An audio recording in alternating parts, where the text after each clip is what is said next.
بسم اللہ الرحمن الرحیم۔ سب سے پہلے ایک ہاٹ ٹاپک ہے جس کی طرف ڈاکٹر صاحب نے اشارہ بھی کر دیا تھا کہ دین ضرور غالب ہونا چاہیے، اس کو قائم کرنا چاہیے۔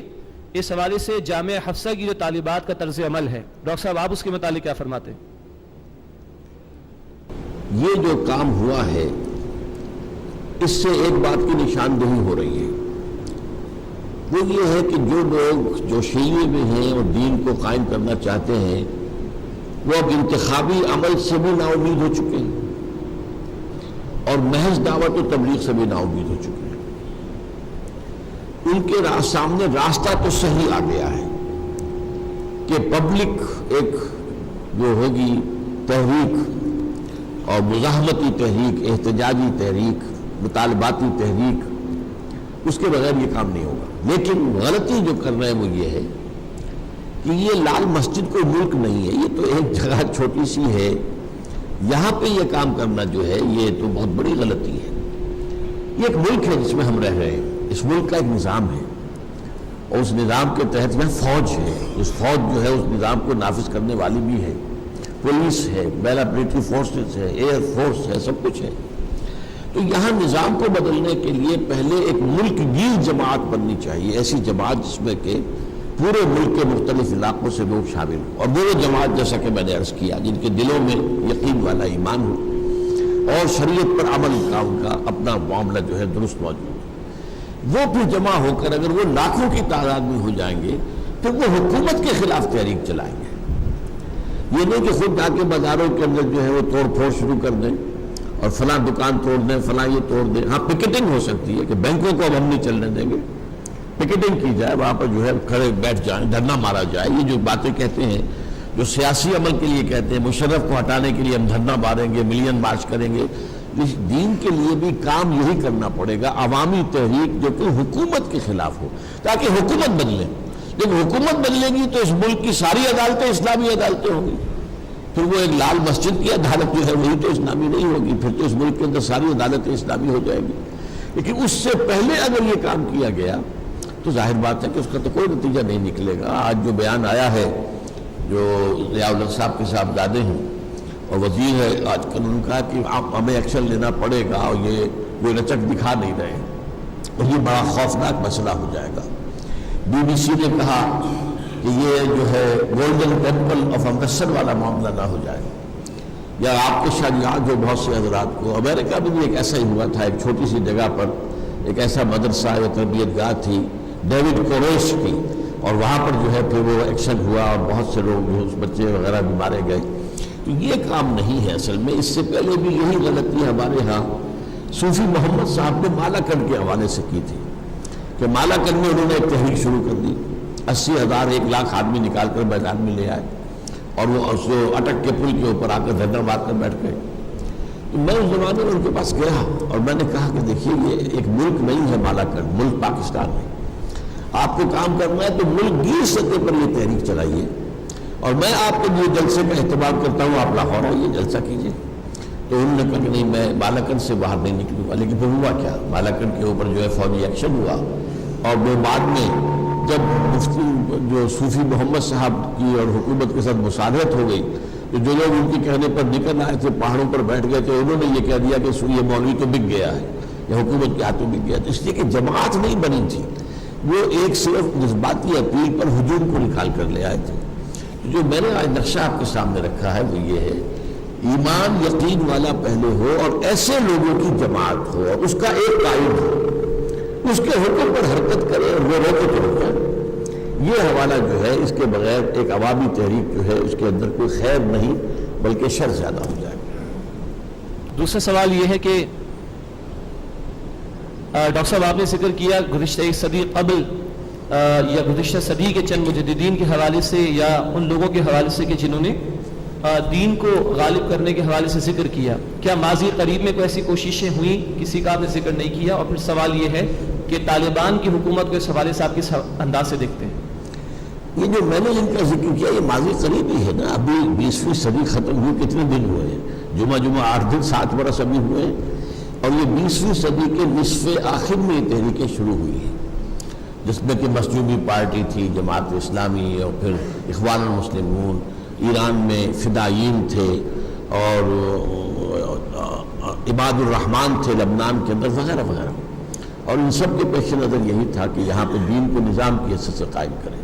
لیکن ایک تو میں نے کہا کہ غلطی انہوں نے یہ کی کہ یہ در حقیقت ایمان یقین والا ایمان پیدا کیے بغیر جو ہے یہ کام نہیں ہو سکتا، اور دوسرے یہ کہ انہوں نے طریقے وہ اختیار کر لیے کہ جو حضور کی سیرت سے نہیں تھے۔ لیکن اس کے باوجود ان تحریکوں نے بہت سی اویئرنیس پیدا کر دی ہے، اور بہت سے لوگوں کے اندر اب یہ بات موجود ہے کہ اسلام جو ہے وہ دین ہے، وہ صرف مذہب نہیں ہے۔ اسی لیے ویسٹ گھبرا رہا ہے۔ اب دیکھیے کیا انہیں تشویش ہو گئی ہے۔ انہیں معلوم ہے کہ مسلمانوں کے اندر یہ آگ بجھی ہوئی نہ جان آگ دبی ہوئی سمجھ ان کے اندر چنگاری ہے۔ جیسے اقبال نے ابلیس کی مجلس شورا میں ابلیس سے کہلوایا ہے، جب اس کے مشیروں نے کہا یہ جمہوریت کا دور آ گیا، ہماری ابلیسیت تو ختم ہو جائے گی، یہ اشتراکیت آ گئی، ہماری ابلیسیت تو ختم، اس نے کہا نہ اس سے ابلیسیت ختم ہوگی نہ اس سے ہوگی، ہاں ہے خطر کوئی اگر مجھ کو تو اس امت سے ہے، اس کی خاکستر میں ہے اب تک شرار آرزو۔ اس کے اندر جو ہے جیسے کہ ایک انگارہ ہوتا ہے، اس کے اوپر جب راکھ آ جائے تو نظر نہیں آتا کہ یہ انگارہ ہے، آپ غلطی سے اٹھا لیں گے تو معلوم ہوگا وہ تو اس کے اندر تو دہکتا ہوا انگارہ تھا۔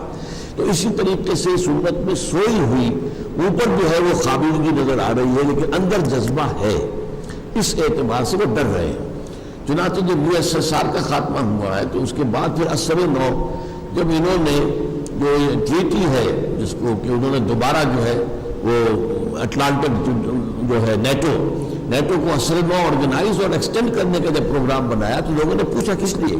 کیونکہ کہ اب ہمیں اسلامک فنڈامنٹلزم سے خطرہ ہے، اس لیے کہ پہلے انہیں جو اشتراکیت سے جو مقابلہ تھا وہ بھی نظام کا تھا، مذہب کا تو نہیں تھا۔ مذہب کے جو تھے سارے کے سارے ایسٹرن یورپ کے لوگ اور رشیا وغیرہ کے لوگ کون تھے؟ عیسائی تھے، ایسٹرن آرتھوڈاکس تھے تو عیسائی، ادھر ویسٹ یورپ اور امریکہ کون تھے؟ عیسائی تھے۔ تو جھگڑا مذہب کا تو نہیں تھا، نظام کا تھا۔ یہ سرمایہ دارانہ نظام، بینکنگ کی بنیاد پر چلنے والا سرمایہ دارانہ نظام، اور وہ اس کے برعکس جو ہے وہ ایک نظام لے آئے تھے کمیونزم کا، جس سے اس وقت انہیں بڑا شدید اندیشہ تھا۔ ایک زمانے میں ویسٹ کانپ رہا تھا کہ کمیونزم اس تیزی سے آگے بڑھ رہا ہے کہ اس کا جو ہے مقابلہ آسان نہیں، اسی لیے نیٹو بنا، سیٹو بنا، سینٹو بنا، میڈو بنا، نہ معلوم کتنی آرگنائزیشن ٹو کنٹین USSR یہ بنائی گئی تھی۔ اور چونکہ خلا میں بھی پہلا روسی چلا گیا تھا تو ان کے اوپر تو کب کب یہ تاریخ ہو گئی تھی کہ روس تو بہت آگے نکل گیا ہم سے، لیکن بہرحال اس کے بعد جو صورتحال ہے وہ بدلی ہے، اور جو ختم ہو گیا وہ نظام غیر فطری نظام تھا، اس کا خاتمہ ہو گیا۔ اب وہ سمجھتے ہیں کہ ہمارا جو ہے مقابلہ وہ اب ہے اسلام کے نظام سے، اور اگرچہ اسلام کا نظام بالفعل اس وقت دنیا میں کہیں موجود نہیں ہے، لیکن ایک امنگ موجود ہے اس امت کے اندر کہ اس نظام کو قائم کرے، اس کو ہم نے کرب کرنا ہے، ختم کرنا ہے۔ طالبان کے حوالے سے میں آپ سے عرض کر دوں کہ وہ بھی اس منہج انقلاب نبوی سے سامنے نہیں آئے تھے۔ ہوا کیا تھا کہ پہلے جو ہے افغانستان میں روسی آ گئے تو سارے افغان کھڑے ہو گئے ان کے خلاف اپنی آزادی کے تحفظ کے لیے۔ اسے کہا گیا جہاد فی سبیل اللہ۔ میں نے اس وقت یہ کہا تھا یہ جہاد فی سبیل اللہ نہیں ہے، جہاد فی سبیل الحریت ہے، اپنی آزادی کے تحفظ کے لیے جہاد، اور یہ جہاد جائز ہے، اور اس میں جو جان دے گا وہ بھی شہید ہوگا۔ لیکن جہاد فی سبیل اللہ بالکل اور ہوتا ہے، اس کا پروسیس وہ ہے جو میں نے بیان کیا، پہلے ایمان یقین والا پیدا کیا، پھر جماعت پیدا کی جائے، اس کے کادرز ہوں، اس کی قیادت ہو، اس سے بیعت ہو، اور ان کا تزکیہ ہو، ان کی تربیت ہو، تو اس حوالے سے۔ لیکن یہ جب چلا گیا، روسی چلے گئے تو وہ آپس میں لڑ پڑے، اس سے ثابت ہو گیا یہ جہاد فی سبیل اللہ نہیں تھا۔ جہاد فی سبیل اللہ تو فساد کے اندر تبدیل نہیں ہو سکتا تھا۔ لہذا اس کے بعد یہ ہے کہ جب پورے ملک سے امن و امان رخصت ہو گیا تو یہ ملا عمر کھڑے ہو گئے، انہوں نے ہمت کی تو سب لوگوں نے ان کی تائید کر دی۔ اس میں نہ انہیں جماعت بنانے کا موقع ملا، نہ ان کی کوئی تربیت اور تزکیے کی کوئی نوبت آئی، نہ ان کے کوئی کارڈرز معین تھے۔ انہیں تو یوں سمجھیے کہ ان کی جھولی کے اندر حکومت آ پڑی، اور ان کو خود سپورٹ امریکہ نے کیا، بے نظیر کی حکومت نے سپورٹ کیا، ہمارے ہاں سے فوج نے سپورٹ کیا انہیں۔ لیکن یہ کہ ظاہر بات ہے کہ اس کے بعد جب انہوں نے دیکھا، ان کا خیال تھا یہ مولوی ملاٹے ہیں، یہ تو ٹریڈیشنلسٹ ہیں، فنڈامنٹلسٹ تو نہیں ہے، جبکہ وہ جو تھا حکمت یار فنڈامنٹلسٹ تھا، اسی طریقے سے احمد شاہ مسعود فنڈامنٹلسٹ تھا، ربانی فنڈامنٹلسٹ تھے۔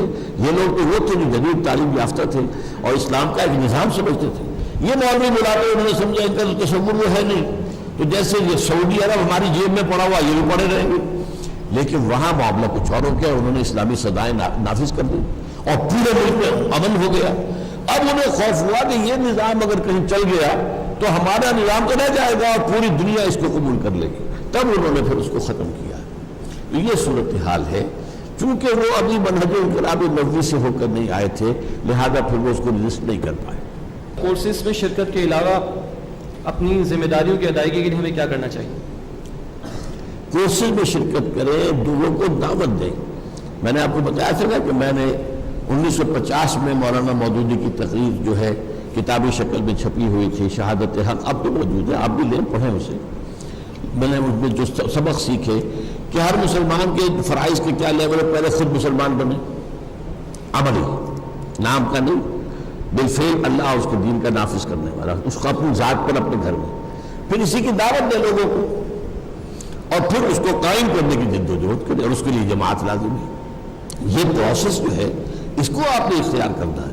پڑھنا لکھنا ہدف نہ بن جائے، یہ نہ ہو کہ اینڈ آل جو ہے یہی بن جائے، یہی ہدف ہو، یہی مقصد ہو، نہیں، اس نہیں، یہ تو مقصد کا ذریعہ ہے۔ ہم نے کہا کہ پہلے ایمان یقین والا چاہیے، اس کے لیے قرآن کو اپنی آنکھوں سے، اس کی اپنی زبان میں پڑھنا ضروری ہے تاکہ اس سے ایمان پیدا ہو، اندھیرے جو ہے اندر کے چھٹ جائیں اور نور اندر پیدا ہو جائے، وہ نور اندر کا جو ہے پھر باہر ظاہر ہو جائے گا عمل کے اندر، اور وہی پھر اجتماعی شکل میں آئے گا تو نظام آ جائے گا۔ اگلا سوال تبلیغی جماعت کے حوالے سے کہ کیا آپ کی جماعت نے تبلیغی جماعت کے ساتھ مل کر کوشش کی ہے کہ دین کو غالب کرنے کی جد و جہد کی جائے، کیونکہ یہ ایک بہت بڑی جماعت ہے؟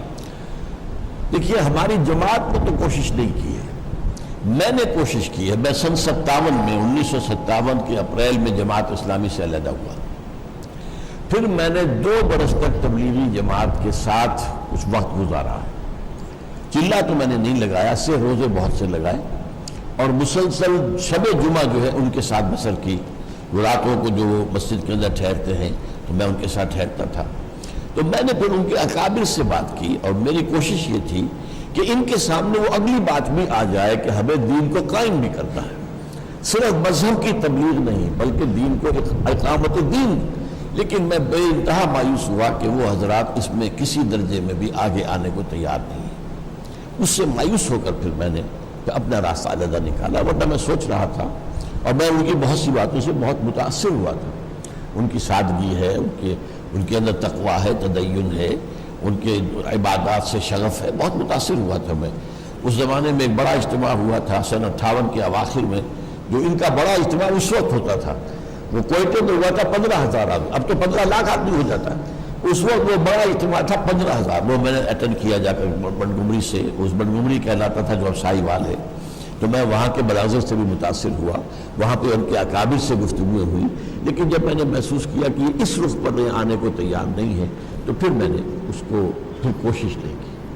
اگلا سوال ہے کہ پاکستان میں اسلامی نظام کو کیسے نافذ کیا جائے گا؟ وہ تو میں نے تو آپ کے سامنے بیان کیا ہے، اب اس پر عمل کرنے کی ضرورت ہے۔ یعنی آخری قدم وہ ہوگا کہ ایک عوامی تحریک جو ریلا جو ہے بہا کر لے جائے اس وقت کی حکومت کو۔ آج کی حکومت تو نہیں، آج تو میدان میں نہیں ہے، ہماری طاقت ہی نہیں ہے اتنی۔ ابھی تو ہمیں دعوت دینی ہے، عربی پڑھانی ہے، قرآن پڑھانا ہے، ایمان پیدا کرنا ہے، جمع کرنا ہے، جمعیت فراہم کرنی ہے۔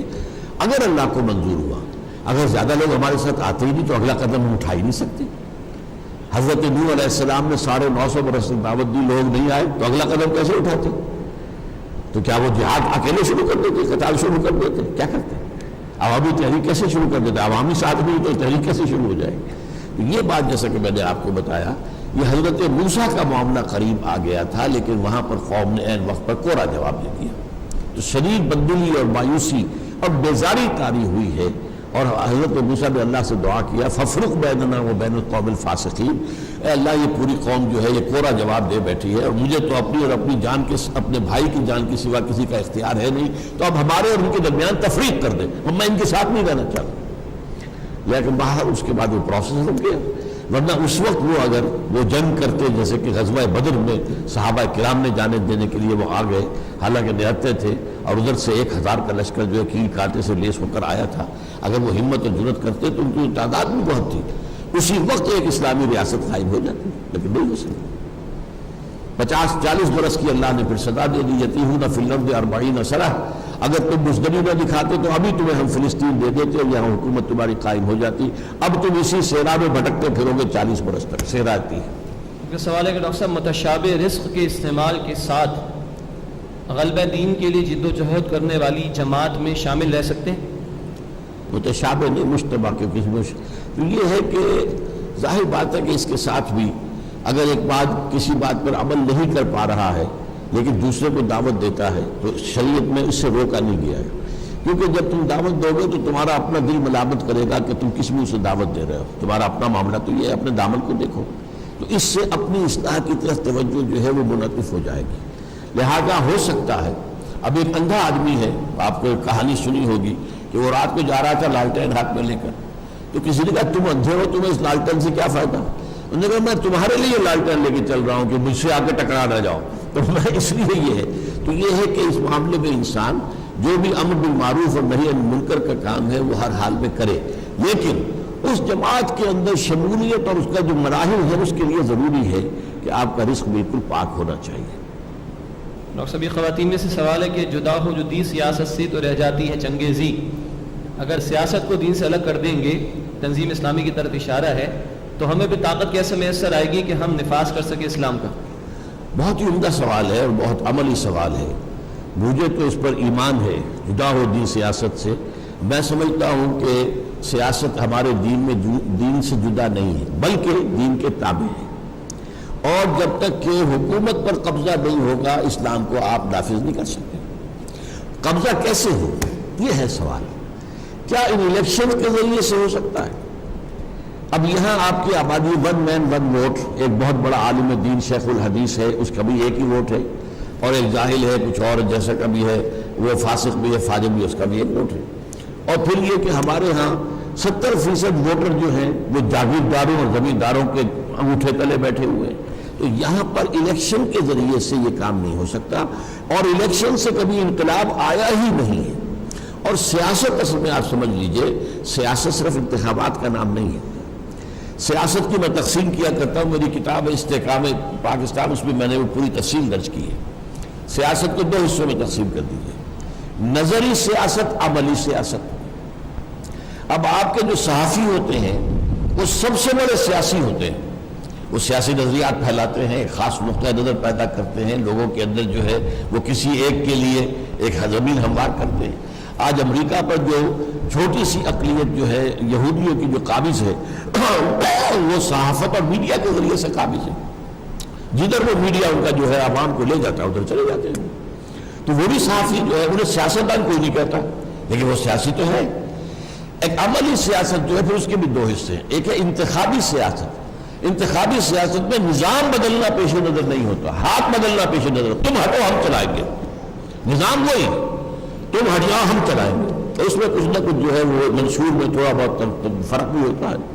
اب ڈیموکریٹس ہیں امریکہ کے اندر اور ریپبلکنز ہیں، کیا امریکہ کے نظام کے بارے میں ان کے اندر کوئی اختلاف ہے؟ نظام تو سب مانتے ہیں کہ تو وہ اب نظام میں اور آپ مانتے ہیں. اب آپ کہتے ہیں ہم بہتر چلائیں گے، آپ کہتے ہیں ہم بہتر چلائیں گے. اچھا بھائی ووٹ سے فیصلہ کر لو. لیکن نظام بدلنے کے لیے ہوتی ہے انقلابی سیاست. وہ اگر وہاں کمیونسٹ ہو اور وہ وہاں کا نظام بدلنا چاہے وہ الیکشن میں کبھی نہیں جائیں گے. الیکشن سے حاصل کچھ نہیں ہوگا. اس کے لیے جو سیاست ہے انقلابی سیاست، ہم اس میں ہیں. میں سمجھتا ہوں کہ باشعور مسلمان غیر سیاسی ہو ہی نہیں سکتا، ناممکن. اس لیے جب ہمارا دین نظام مکمل ہے تو سیاست اس کا حصہ ہے، سیاست اس کے تابع ہے. لیکن سیاست میں نظری سیاست، عملی سیاست. عملی سیاست میں انتخابی سیاست اور انقلابی سیاست. اب انقلابی سیاست عرب جو ہوئی ایران کے اندر، تو کیا آیت اللہ خمینی جو ہے وہ انتخابات کے ذریعے سے وہاں حکومت میں آ سکتے تھے؟ سوچیے. میں نے تو ایک مثال دے دی تھی، وہ تو بہت دور کی تھی. حضور کے بارے میں تو ایسی بات کہتے ہوئے بھی ہمیں رکنا چاہیے. لیکن یہ تو ہمارے سامنے کی بات ہے. کیا الیکشن کے ذریعے آیت اللہ خمینی کی یہ حکومت قائم ہو سکتی تھی؟ یہ تو ہوئی ہے جانے دے کر، ہزاروں لوگوں نے جانے دی تب قائم. جی اگلا سوال یہ کہ سود کی گرد سے متعلق آپ نے فرمایا حدیث کے حوالے سے بات صحیح ہے، اس سے بچنا تو اب ہمارے اختیار میں نہیں. تو اس حوالے سے ہم گناہ کے کس درجے میں آئیں گے؟ وہ گناہ تو ہے لیکن اس کا کفارہ کیا ہوگا؟ ہم اگر گندم میں نے کھائی اور میرے اندر سود کا غبار چلا گیا، اب اس کا کفارہ کیا ہوگا؟ جو مجھے توانائی حاصل ہو گندم کھانے سے، اسے میں صرف کروں اللہ کے دین کو قائم کرنے کی جد و جہد کے لیے، تو یہ کفارہ ہو جائے گا۔ اقامت دین کی جد و جہد جو ہے وہ اس سود کا کفارہ ہو جائے گا جو سود ہمارے اختیار کے بغیر، جیسے ہوا کے اندر ڈسٹ سسپینشن ہو جائے تو سانس تو لینے پر مجبور ہے آپ، تو سانس لیں گے تو ڈسٹ جائے گی لنگس کے اندر، اگر کہیں دھواں ہو تب بھی آپ کو سانس تو لینا ہے، دھواں اندر جائے گا۔ یہی دونوں الفاظ حضور نے استعمال، غبار اور دخان، دھواں یا غبار ضرور جائے گا، تو اس کا جو ہے صفائی اندر کریں۔ اگر کنویں کے اندر کتا جو ہے مر گیا ہے تو اسے نکالتے ہیں کہ نہیں، اور اس کے جو ڈول نکال، تو اپنے اندر کو صاف کرنے کے لیے وہ جد و جہد جو آپ کریں گے، قوت لگائیں گے، جان و مال کھپائیں گے انقلاب لانے کے لیے، وہ اس کا کفارہ ہو جائے گا۔ جی اگلا سوال یہ کہ بہت احترام سے عرض ہے کہ وہ بیرومیٹر کیا ہوگا تعداد کے حوالے سے تاکہ تحریک دوسرے مرحلے میں شامل ہو سکے؟ یہ سوال بھی بہت عملی ہے، میری گفتگو سے متعلق ہے۔ اصل میں یہ اس وقت کے قیادت کا معاملہ ہوگا، آج ہم کچھ نہیں کہہ سکتے، لیکن یہ ضرور ہے کہ پاکستان 16 کروڑ انسانوں کا ملک ہے، تو یہاں پہ 2-4 ہزار سے تو بات نہیں بنے گی، تعداد لاکھوں کے اندر ہوگی تب بات بنے گی۔ اب ظاہر بات ہے کہ عرب میں تو اس وقت جو ہے حضور کے زمانے میں کل آبادی جو ہے وہ شاید 50 لاکھ ہوگی میکسیمم، پورے ملک عرب میں۔ مکے میں کتنے تھے؟ چند ہزار، مدینے میں کتنے تھے؟ چند ہزار۔ تو وہاں کا معاملہ تو یہ تھا کہ وہاں سے 1000 آئے، ادھر سے 300 آ گئے، تو 1 اور 3 تو ہو گئے۔ لیکن یہاں کیا ہوگا؟ آپ کی لاکھوں کی تو فوج کھڑی ہوئی ہے، پولیس کھڑی ہوئی ہے، سب کچھ ہے، تو لاکھوں کی تعداد تو اس میں سے ہوگی، لیکن اس کا فیصلہ اس وقت نہیں، وہ جو بھی اس تحریک کی قیادت اس وقت ہوگی وہ کرے گی۔ اور اس میں ظاہر بات ہے غلطی کا امکان ہے، اس کا بھی امکان ہے کہ موقع آ گیا ہو اور آپ کھو دیں، اور یو مس بس نکل گئی، اب وہ وقت دوبارہ نہیں آئے گا۔ اور اس کا بھی امکان ہے قبل از وقت قدم پر اٹھا بیٹھے، اس میں بھی ناکامی ہو جائے گی۔ لیکن اگر آپ کا خلوص اور اخلاص ہے تو اللہ کے ہاں آپ کا اجر محفوظ رہے گا، اور اگر اللہ تعالیٰ اس وقت ہدایت دے اور جو اس وقت کی قیادت ہوگی وہ بر وقت اور صحیح فیصلہ کرے تو اللہ تعالیٰ کامیابی دے گا۔ اور سب غلبہ دین کے حوالے سے خواتین کی ذمہ داری کیا ہوگی؟ خواتین کی ذمہ داریاں بھی وہ سب ہیں جو مردوں کی ہیں، صرف یہ ہے کہ تھوڑا سا دائرے کا فرق ہے۔ میں نے ایک نقشہ قائم کیا تھا دینی فرائض کا، جو نقشہ ہے وہ اس کے ایک 3 منزلہ عمارت، جس میں پہلی منزل جو ہے اس پر کوئی نئی بلڈنگ نہیں ہے، 4 ستون کھڑے ہیں، پھر پہلی چھت آ گئی، پھر وہ ستون اوپر ہے لیکن اب بلڈنگ بن رہی ہے تو ستون نظر نہیں آئیں گے، پھر دوسری چھت آ جائے گی، پھر تیسری آ جائے گی، نیچے فاؤنڈیشن ہے، پلنتھ ہے۔ تو اس کے حوالے سے نوٹ کیجئے کہ فاؤنڈیشن ہے ایمان۔ پہلا کام یہ ہے یا ایھا الذین آمنوا آمنوا، اے ایمان کے دعوے دارو ایمان لاؤ، جیسا کہ ایمان لانے کا حق ہے۔ یہ ہر مرد کو بھی کرنا، ہر عورت کو بھی کرنا، اور وہی کام جو کرنا ہے قرآن مجید سے مردوں کو وہی عورتوں کو کرنا ہے قرآن مجید کے ذریعے سے۔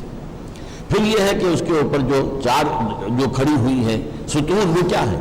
نماز، روزہ، حج، زکوٰۃ، 4 عبادات ہیں، یہ سب پر فرض ہے۔ یہ ضرورت تھوڑا سا فرق پڑ گیا کہ مردوں کے لیے مسجد میں جا کر نماز پڑھنے میں بہت زیادہ ثواب ہے، عورتوں کے لیے گھر میں نماز پڑھنے میں زیادہ ثواب ہے، یہ ہے لیکن یہ کہ نماز تو فرض ہے۔ اسی طریقے سے حج، عورت اگر محرم نہیں ہے تو پھر وہ حج نہیں کرے گی بلکہ بدل کر آئے گی، مرد کے اوپر ہر حال میں کرنا ہے۔ اس حوالے سے تھوڑا فرق واقع ہوتا ہے، لیکن وہ 4 عبادتیں تو فرض ہے، روزہ بھی فرض ہے، زکوٰۃ فرض ہے۔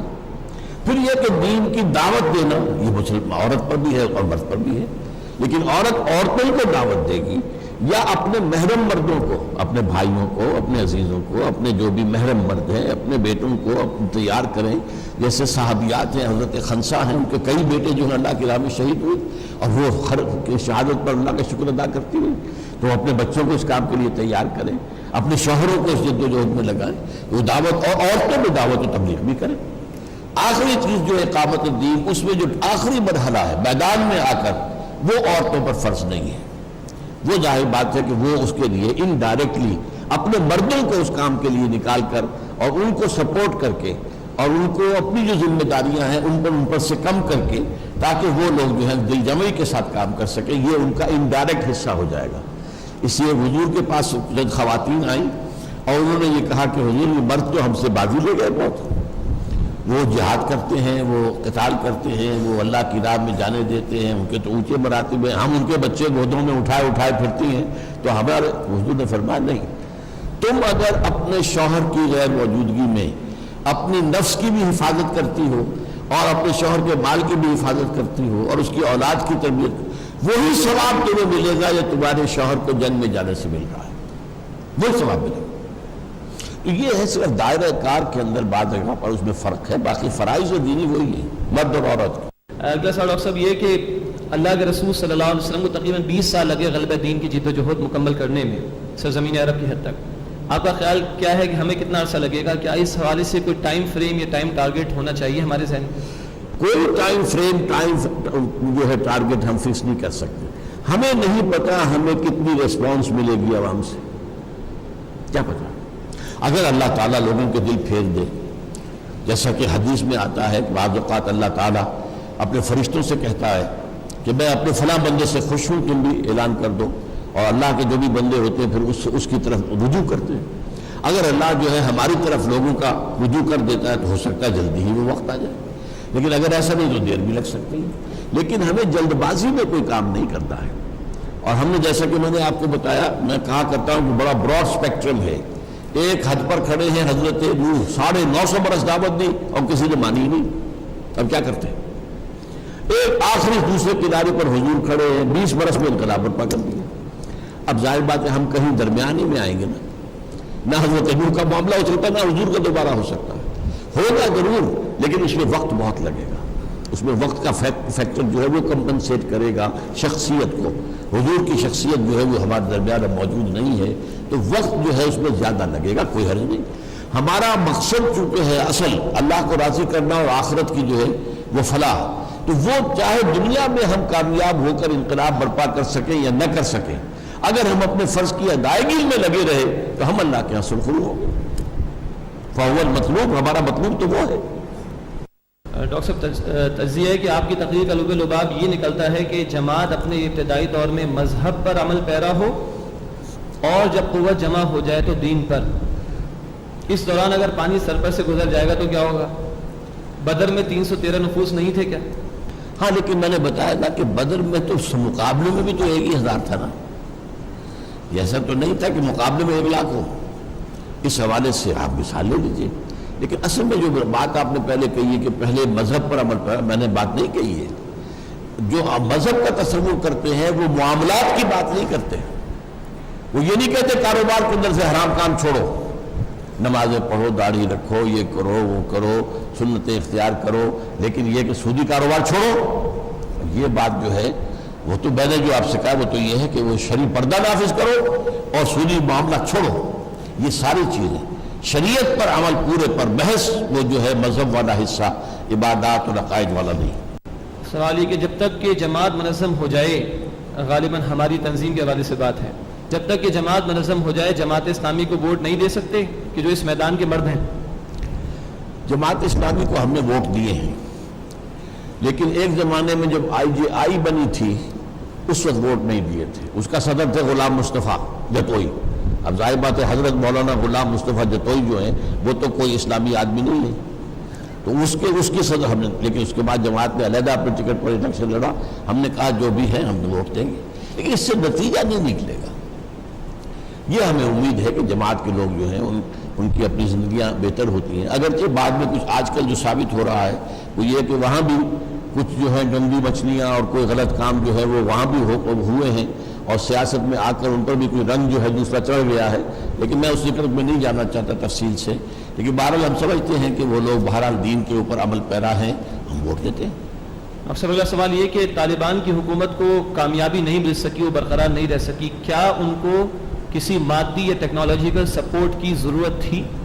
یقیناً تھی، اور اگر وقت مل گیا ہوتا انہیں تو یقیناً وہ چیزیں فراہم ہو جاتی ہیں، پورا نظام بھی وہ قائم، ابھی تو نظام بھی نہیں تھا نا ان کے ہاں، وہ تو صرف چند شرعی سزائیں نافذ کی تھی، اور اس پر یہ ہوا کہ امن جو ہے 100% امن قائم ہو گیا۔ اس سے اندیشہ ہو گیا ان کے جو غلط نظام والے لوگ ہیں کہ یہ اگر معاملہ، اور یہ بات میں آپ کو بتا دوں کہ اگرچہ ہمارے ہاں کے اس وقت کے جو ماڈرنسٹ دانشور ہیں ان میں ایک اہم آدمی ہے ڈاکٹر جاوید اقبال، علامہ اقبال کے فرزند، انہوں نے یہ کہا تھا، یہ گئے تھے افغانستان دورہ کیا، کچھ عرصے وہاں رہے طالبان کے زمانے میں، پھر آ کر انہوں نے دارالعلوم حقانیہ اور کوڑا خٹک میں تقریر کی اور کہا جو حالات میں وہاں دیکھ کر آ رہا ہوں، اگر چند اور مسلمان ممالک میں وہ حالات پیدا ہو جائیں تو پوری دنیا اسلام لے آئے گی۔ یہ جاوید اقبال کا قول ہے۔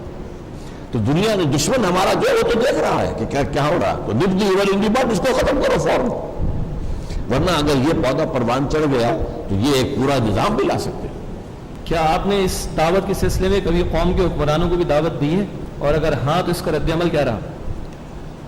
ظاہر بات ہے کہ جو ہمارے حکمران ہیں اب وہ مجھ جیسے لوگوں کو تو وہ انٹرویو بھی نہیں دیں گے۔ میں نے جو مشرف صاحب سے بھی ایک دو مرتبہ جو ہے مانگا انٹرویو تو وہ نہیں دیتے، لیکن یہ کہ ہماری دعوت عام ہے، اخبارات میں آتی ہے، کتابوں میں آتی ہے، اب میری باتیں جو ہے ٹیلی ویژن پر بھی آتی ہیں، تو وہ دعوت تو پہنچ رہی ہے، ہر ایک کے پاس پہنچ رہی ہے۔ ڈاکٹر صاحب کیسے ممکن ہے کہ اتنے سارے ریلیجس آئیڈیالوجیز کے لوگ موجود ہیں، مسالک موجود ہیں، اور اسلام بھی غالب ہو جائے اس کی موجودگی میں؟ کیسے ممکن ہے؟